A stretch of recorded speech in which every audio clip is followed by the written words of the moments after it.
분봉왕 헤롯은 자기를 비판하는 요한을 감옥에 가두었습니다.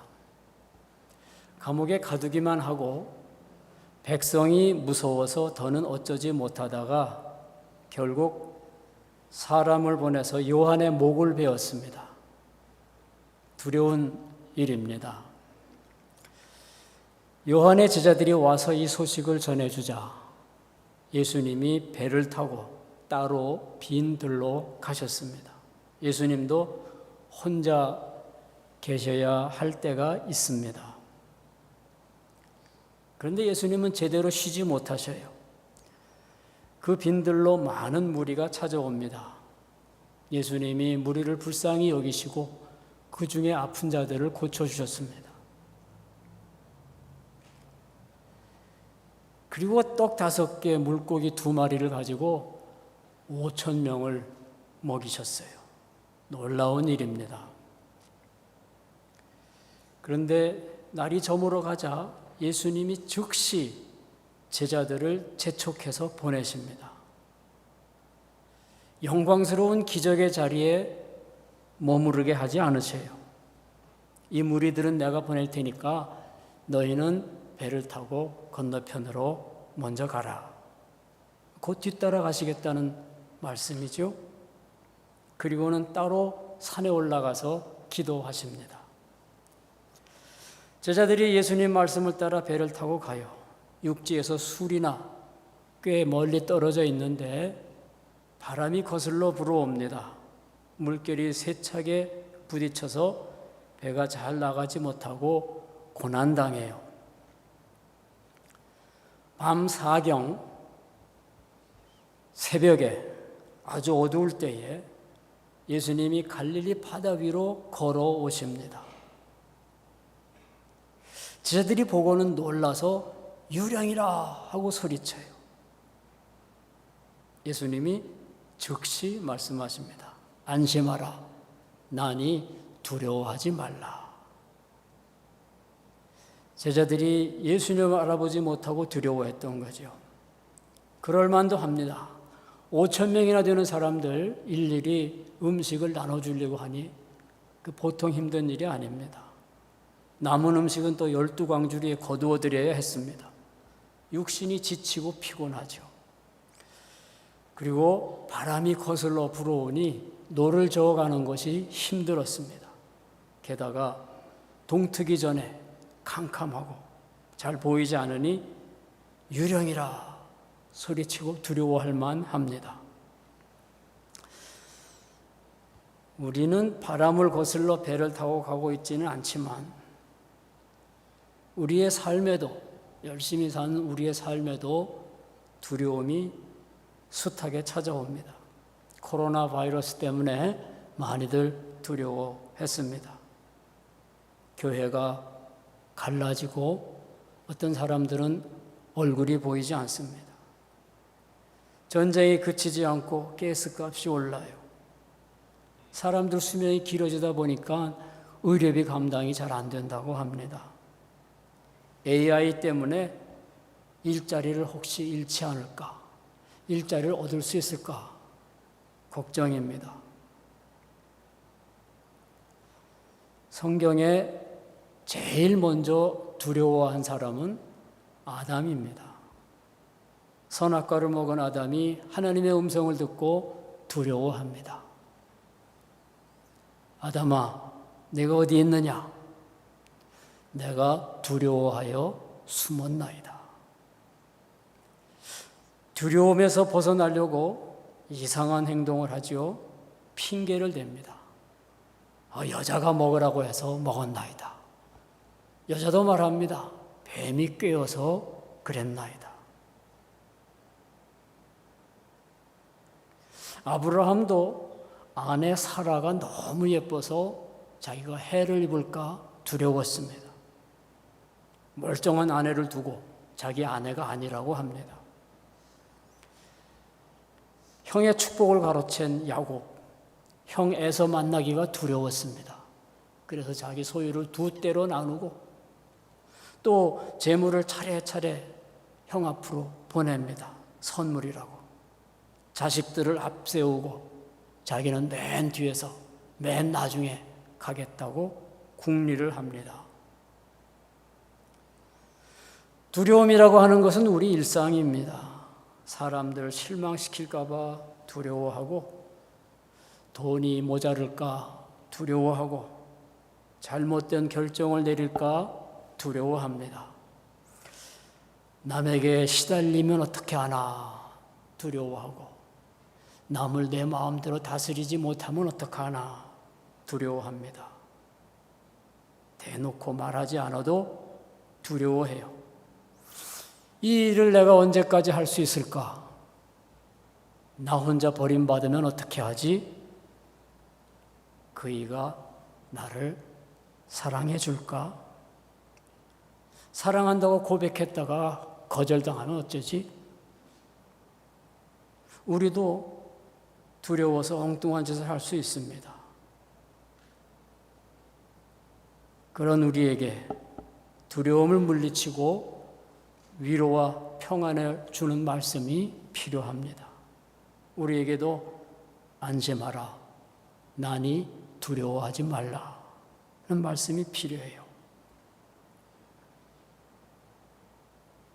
어둠 속에서 예수님이 다가와서 안심하라, 나니 두려워하지 말라 하실 때 다른 제자들이 아, 예수님이시구나 하면서 우물쭈물하고 있을 때 베드로가 나섭니다. 주여, 만일 주님이시거든 나를 명하사 물 위로 오라 하소서. 예수님은 베드로가 원하는 대로 오라 명령하셔요. 베드로가 말씀에 순종해서 배에서 내려 물 위로 걸어갑니다. 물 위로 예수님을 향해서 아주 멋지게 걸어가요. 그런데 바람을 보고 무서워하더니 물에 풍덩 빠집니다. 멋진 모습은 간데 없고 처절한 소리가 들려와요. 주여, 나를 구원하소서. 예수님이 베드로를 즉시 붙잡습니다. 믿음이 작은 자여, 왜 의심하였느냐? 베드로에게는 무언가 매력적인 것이 있어요. 거침없고 열정적입니다. 주저하지 않아요. 남들이 생각만 하는 것을 입으로 이야기합니다. 남들이 감히 행하지 못하는 일을 나서서 행해요. 이 비유가 무슨 뜻인가요? 예수님에게 설명해 달라고 합니다. 너희는 나를 누구라 하느냐? 예수님 묻는 말에 누구보다도 먼저 앞서서 말하는 게 베드로입니다. 그런데 또 무너져요. 주는 그리스도시라고 고백해서 교회의 반석이라는 소리를 듣지만 예수님 그러시면 안 돼요 라고 할 때 너는 나를 넘어지게 하는 걸림돌이니라 하는 소리를 듣습니다. 나서다가 넘어지고 한두 번이 아니에요. 끝까지 그럽니다. 모두 주를 버릴지라도 나는 주를 버리지 아니하겠나이다. 그렇게 해놓고 그날 3번 나는 주님을 모른다고 3번 부인합니다. 베드로는 돌밭에 뿌려진 씨앗 같아요. 금방 싹을 틔우는데 그냥 시들어 버립니다. 베드로는 왜 그렇게 나설까요? 물 위를 걸어보겠다고 괜히 허세 부리는 것인가요? 아닐 것입니다. 되지도 않는 일 하겠다고 만용을 부리는 것일까요? 그렇지 않을 것입니다. 베드로는 아마 더 든든히 믿으려고 진지하게 나섰을 거예요. 저분이 예수님이시다. 오라고 하신다. 가야지. 배에서 내려 걸어갑니다. 그런데 곧 바람을 보고 두려워하여 물에 빠져요. 마음은 원이로되 육신이 약합니다. 베드로는 우리하고 그렇게 다를 게 없습니다. 믿음으로 꽉 차 있어요. 그런데 어느새 의심이 스며듭니다. 물 위를 걸을 수 있을 것 같아요. 그런데 어느새 바람을 보고 두려워합니다. 바브라 브라운 테일러라고 하는 사람은 이런 말을 했어요. 사실 우리는 순종하면서도 두려워하고 걸어가면서도 가라앉고 믿으면서도 의심합니다. 믿든지 의심하든지 둘 중에 하나만 하는 것이 아니라 둘 다 합니다. 믿기도 하고 의심하기도 하고. 우리가 대개 그렇지 않나요? 우리 안에 믿음과 의심이 다 있습니다. 우리를 일으켜 세우기도 하고 우리를 짓누르기도 하고 우리에게 용기를 주기도 하고 두려움에 빠지게 만들기도 하고 거친 바다의 돌처럼 빠지게도 하고 거친 바다 위를 걸어가기도 하고 물 위를 걸어가다가 물속에 빠진 베드로에게 예수님이 물으십니다. 믿음이 작은 자여 왜 의심하였느냐? 베드로를 가리켜서 하는 말이지요. 믿음이 작은 자여. 예수님이 말씀하시는 믿음은 밖에서 무슨 일이 벌어지든지 나는 아무 염려 없이 조용하고 평안함을 누리는 내면의 확신이 아닙니다. 도저히 이해할 수 없는 것을 그냥 무턱대고 덮어놓고 받아들이는 맹신도 아닙니다. 믿음이란 두려움이 없는 상태가 아니에요. 두려움을 뚫고 나가는 용기입니다. 용기라고 하는 것은 두려움을 느끼지 못하는 사람이 갖는 것이 아니에요. 두려움 속에서도 행동하는 것이 용기입니다. 믿음이 작은 자라고 해요. 마태복음에서 믿음이 작은 자라는 말은 믿지 않는 불신자를 가리키는 말이 아닙니다. 자기에게 주어진 자기가 갖고 있는 믿음을 온전히 다 쓰지 못하는 사람을 가리키는 말입니다. 믿음이 작은 자. 들의 백합화를 보라고 하며 말씀하십니다. 오늘 있다가 내일 아궁에 던져지는 저 들풀도 하나님께서 이렇게 입히시거든 하물며 너희일까 보냐? 믿음이 작은 자들아. 앞에 8장에서도 오늘 본문과 비슷한 이야기가 나오지요. 배가 물결에 시달리다가 침몰될 그런 위험에 처해 있습니다. 제자들이 두려워하는데 그때 예수님은 배 뒤편에 그냥 가만히 누워 주무시고 계셨습니다. 제자들이 깨우죠. 주여 구원하소서 우리가 죽게 되었나이다. 예수님 말씀하세요. 어찌하여 무서워하느냐? 믿음이 작은 자들아. 그리고 일어나서 바람과 파도를 꾸짖으시니 잔잔하게 됩니다. 예수님이 산 위에 올라가서 얼굴이 변화된 때 그 후에 이제 산 아래로 내려오는데 산 아래는 간질하는 아이를 고치지 못하는 일이 벌어지고 있었어요. 제자들이 나중에 예수님께 묻습니다. 우리는 왜 귀신을 쫓아내지 못했습니까? 예수님 말씀하셔요.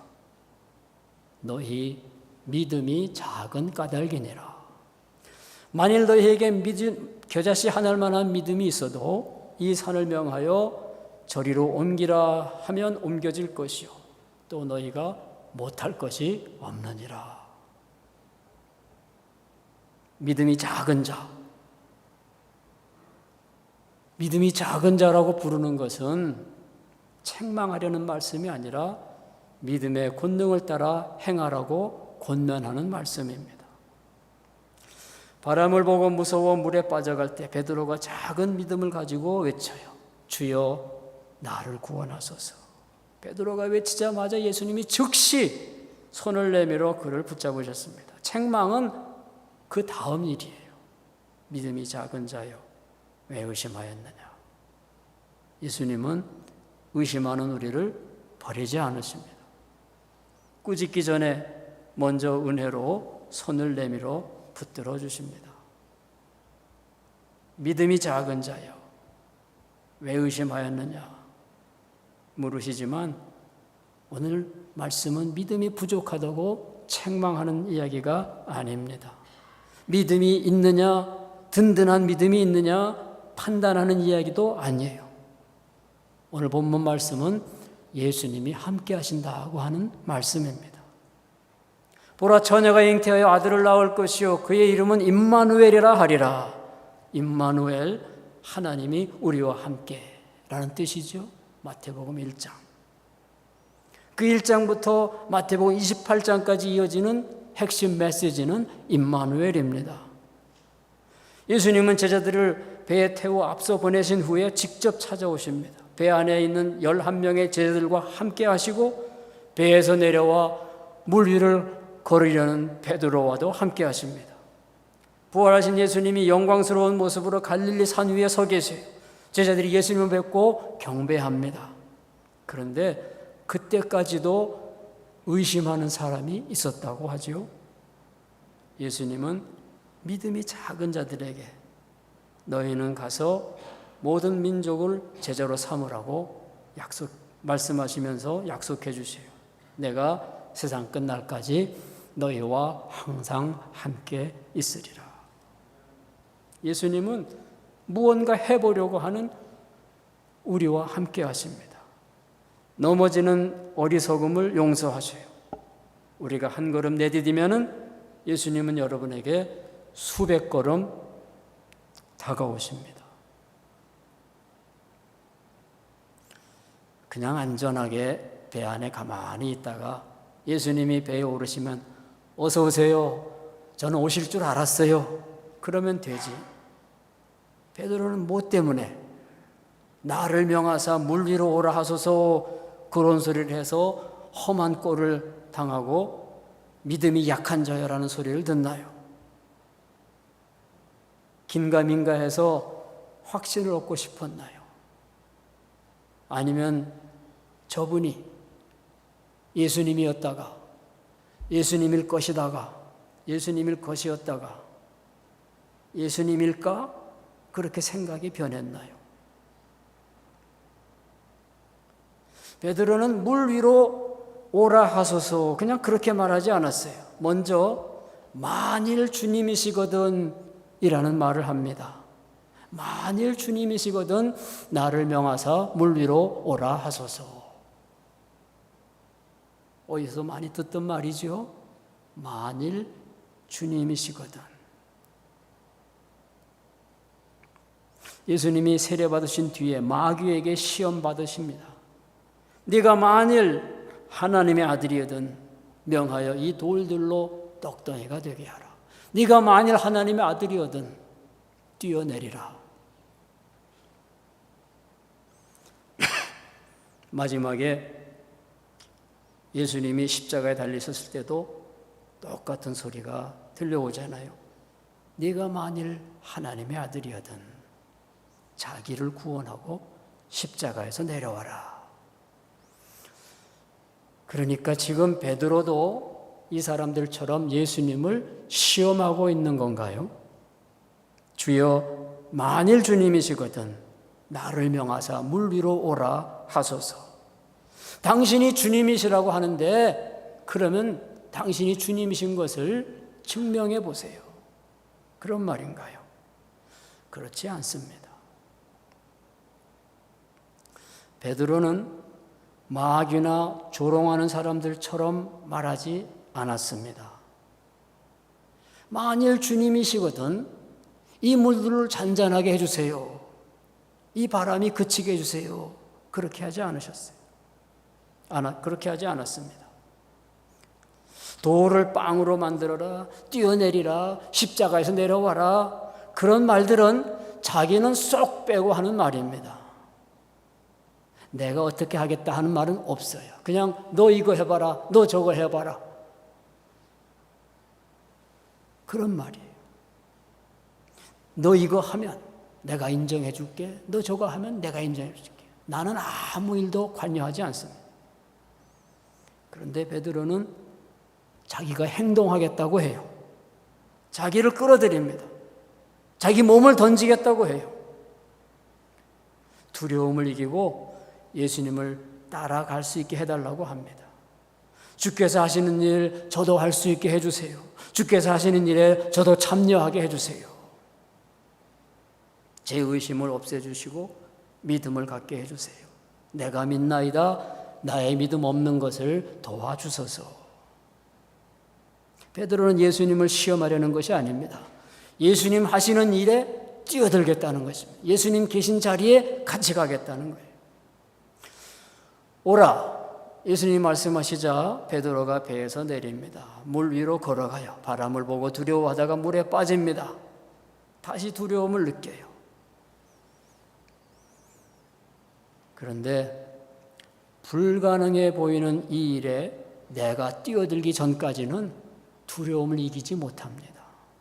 두려움을 떨쳐내지 못해요. 내가 행하지 않고는. 두려워하지 말라고 하십니다.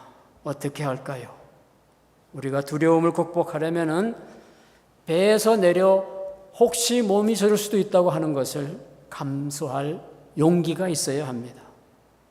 배에서 내려 물 위로 걸어간다는 것은 어려움이나 거센 바람, 두려움을 겪지 않는다는 뜻이 아니에요.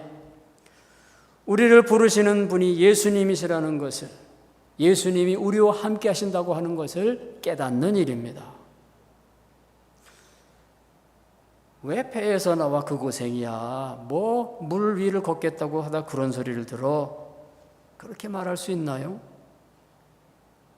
만일 베드로가 용기를 내어 물 위로 나아가지 않았다면 예수님을 온전히 알아보고 물에 빠지지 않는 구원의 손길을 체험하지 못했을 것입니다. 예수님과 가까워지고 싶다면 배에서 나와야 돼요.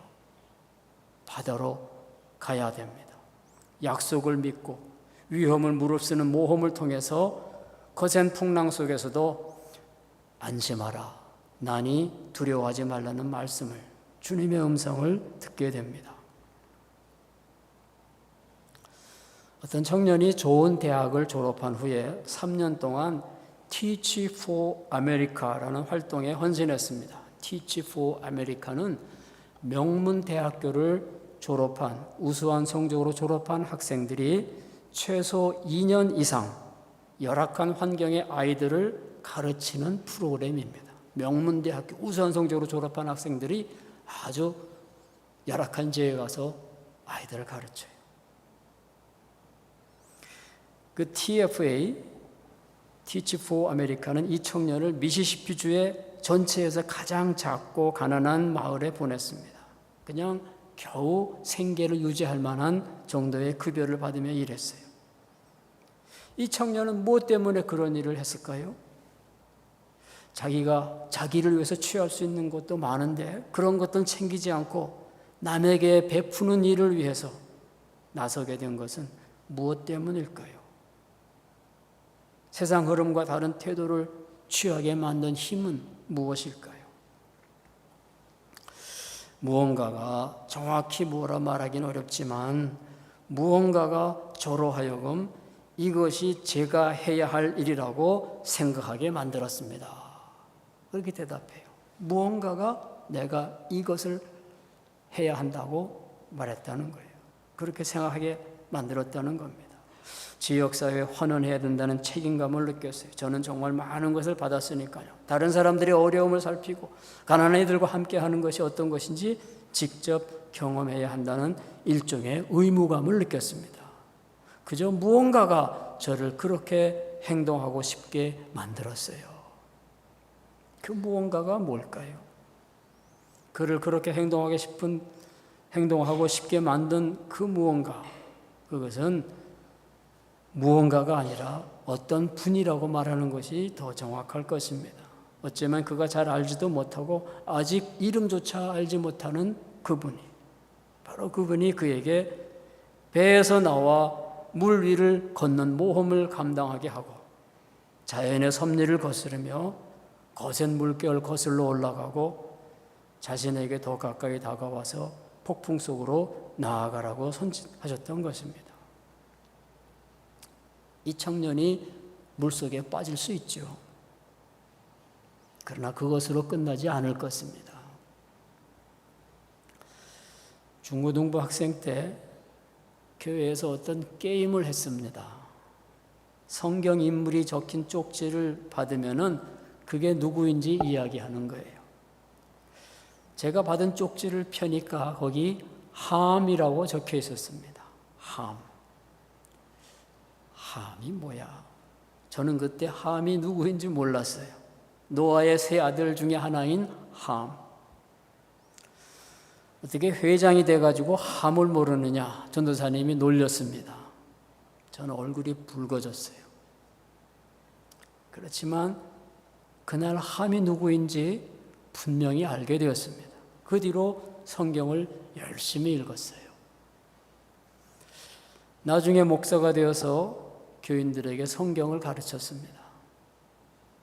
아브라함이 이삭을 번제로 바치라는 명령을 듣고 이삭을 데리고 가는 창세기 22장을 읽습니다. 아버지가 자기 아들을 제물로 바쳐요. 무서운 일입니다. 두려운 일이죠. 나귀의 안장을 재우고 아브라함이 두 종과 이삭을 데리고 갑니다. 하나님이 일러주신 곳이 멀리 보이자 두 종들에게 이제 너희는 나귀와 함께 여기 있으라. 그렇게 하고 아브라함과 이삭 두 사람이 같이 갑니다. 이삭만 데리고 올라가요. 아버지와 아들 단 둘이. 서로 아무 말이 없습니다. 저벅저벅 두 사람 발자국 소리만 들려요. 아들이 물었습니다. 네, 아버지요. 그래, 아들아. 풀과 나무는 여기 있는데 번제할 어린 양은 어디 있나이까? 아버지가 아들에게 무슨 말을 하겠어요? 네, 아들아. 번제할 어린 양은 하나님께서 친히 자기를 위하여 준비하실 거야.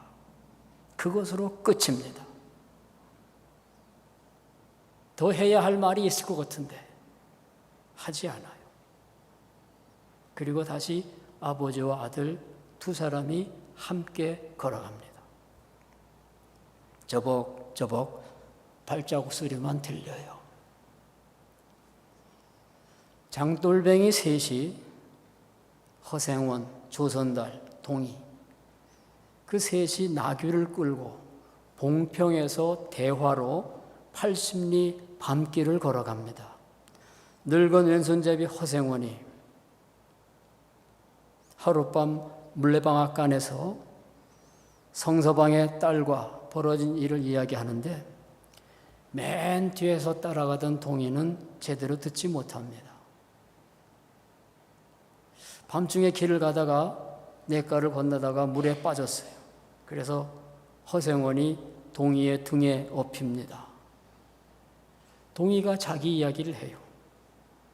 자기 어머니가 집에서 쫓겨난 채 홀몸으로 자기를 낳았는데 어떤 사람과 결혼해가지고 살다가 갈라져서 제천에 있다고 합니다. 나귀를 모는 그 장돌뱅이 동이의 채찍이 왼손에 들려 있어요. 왼손잡이 허생원이 흐뭇해합니다. 꼭 해야 할 말이 있는 것 같은데 아무 말도 하지 않고 걸어가요. 그냥 저벅저벅 발자국 소리만 들립니다. 아브라함이 이삭을 데려가면서 서로 할 말을 하지 못하고 걸어가듯이 허생원과 동이도 그냥 저벅저벅 걸어갑니다.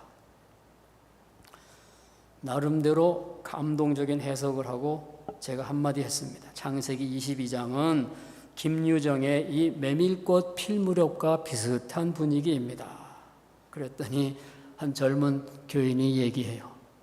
아닌 것 같은데요? 메밀꽃 필 무렵은 김유정이 아니라 이효석인데요? 물 위를 걷는 것처럼 멋지게 가르치고 있는데 부끄럽지요? 제가 물에 풍덩 빠졌습니다.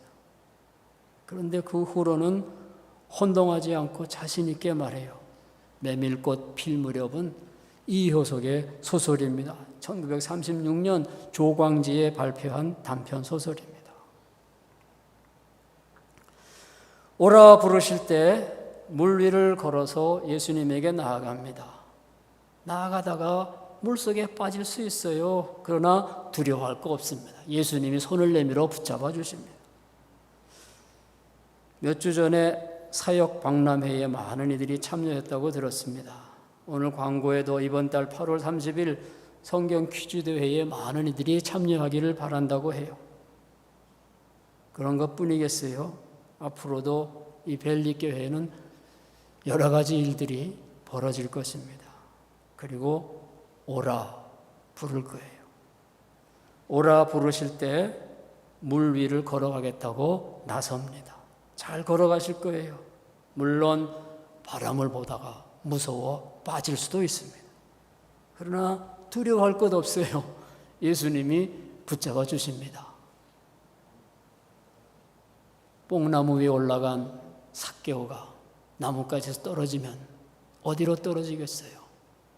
밑에 예수님이 와 계신데 예수님 팔에 떨어질 것입니다. 오라 부르실 때 믿음으로 나아가는 우리 벨리교회 여러분들 되시기를 주님의 이름으로 축원합니다.